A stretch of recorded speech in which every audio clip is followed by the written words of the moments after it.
ராமநாதபுரம் மாவட்டத்தில் ஒரே நேரத்தில் 14 பேரை வெறிநாய் கடித்து மருத்துவமனையில் அனுமதிக்கப்பட்டுள்ளனர். ராமநாதபுரம் மாவட்டத்தில் உள்ள மஞ்சக்கொள்ளை கிராமத்தில் ஒரே நேரத்தில் 14 பேரை வெறிநாய் துரத்தி கடித்து குதறிய சம்பவம் அதிர்ச்சியை ஏற்படுத்தியுள்ளது. அந்த கிராமத்தில் வீட்டு வாசலில் அமர்ந்து பேசிக் கொண்டிருந்தவர்களை அந்த வழியாக சென்ற வெறிநாய் திடீரென பாய்ந்து கடிக்க தொடங்கியது. அருகில் இருந்தவர்கள் தப்பி ஓடவும் அவர்களை அந்த வெறிநாய் துரத்தி கடித்து குதறியது. இதில் 2 பெண்கள் உட்பட 14 பேர் படுகாயமடைந்தனர். காயமடைந்த 14 பேரும் ராமநாதபுரம் அரசு மருத்துவக் கல்லூரி மருத்துவமனையில் அனுமதிக்கப்பட்டுள்ளனர். எங்க வீட்டுல தான் சார், எங்க வீட்டுக்கிட்டே நின்றவங்களத்தையும் கட்டி கொடுத்துதாருப்பா. 1 மணி இருக்கு சார், 1ல இருந்து 2 மணிக்குள்ள எல்லாரையும் கட்டிடுச்சு. 1 மணி நேரத்துக்குள்ளதான். அந்த புள்ள ரோட்ல போற புள்ள, அத கவவும் ஐயோ அந்த புள்ள சீச்சின்னு சொல்லுது. நானும் ஐயோ சீன்னு சொன்ன பாருங்க, என்னைட்டு ஓடியா இருக்கு.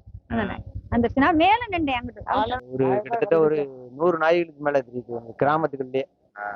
பக்கத்துல கிராமங்கள்ல எல்லா நாயுமே ரொம்ப சொறி பிடிச்சிட்டு ரொம்ப பாக்குறதுக்கு கொடூரமாவும் இருக்கு. எப்படின்னு கேட்டா நாய்கள் பூராமே நாய்கள் மாதிரியே தெரியல, அந்த அளவுக்கு கொடூரம் ஆயிடுச்சு. இந்நிலையில் தங்கள் பகுதியில் சுற்றித் திரியும் தெருநாய்களை அகற்ற நடவடிக்கை எடுக்க வேண்டும் என பொதுமக்களும் பாதிக்கப்பட்டவர்களும் கோரிக்கை விடுத்துள்ளனர். இனி செல்லும் இடமெல்லாம் செய்தி. தந்தி டிவியின் வாட்ஸ்அப் சேனலை ஃபாலோ பண்ணினா செல்ல இருக்கும் இடமெல்லாம் செய்தி. இதோ QR கோட் இப்பவே ஸ்கேன் பண்ணுங்க, ஃபாலோ பண்ணுங்க.